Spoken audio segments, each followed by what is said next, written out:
Hi, welcome to my channel. I'm Moxley Bugg, and this is my poem, Tiny Bow. She came out willful and stubborn, 10 days late and determined to stay put, even as her mother pushed. She started out wild and free, dark hair a mess of tangles, because she didn't abide brushes. Her skin golden from her head to the tips of her toes, because she didn't abide clothes. Running naked in the summer rain, climbing trees, ever vigilant for fairies, chasing lizards and bringing home caterpillars. Once her papa gifted her a moonflower plant. Its luminous white blossoms that only showed at night were the best in her garden. She grew up in magic and whimsy, begging Santa for snow and a unicorn, wanting to be awed, craving wonder, chronically misunderstood. When life fell apart, she found solace in her imagination. Feeling so many emotions she couldn't name, she tucked them away for safekeeping. Labyrinth convinced her that a goblin prince had fallen in love with her.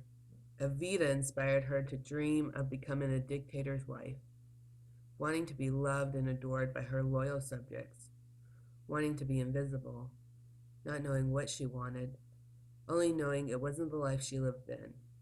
She was always too much and never enough. Her life was too much and not enough. As a teen, she idealized dying martyred for Jesus, but struggled to live for him. Never quite fitting in, always a bit odd. Unable to figure out the rules, not knowing there were rules. Loss and rejection a common occurrence. Not knowing what to do with her grief, she tucked it away for safekeeping.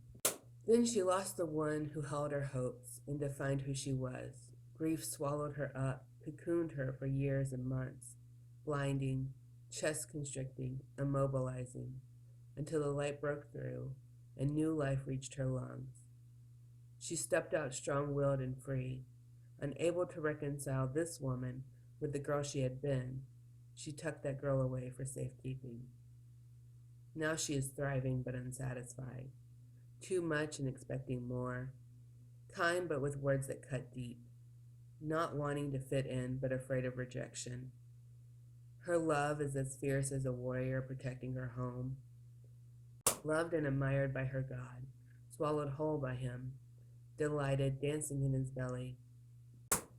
She has experienced wonders in distant lands and finds wonder in everyday things, feeling too many emotions most of the time, opening her arms as they wash over her, then allowing them to run back to the sea, beginning to make peace with herself, viewing her past with compassion, still believing in Santa Claus, still hoping for snow on Christmas, still looking for fairies and unicorns, something powerful and ancient still stirring within her whenever it rained, finding who she was always meant to be, loving and admiring that woman.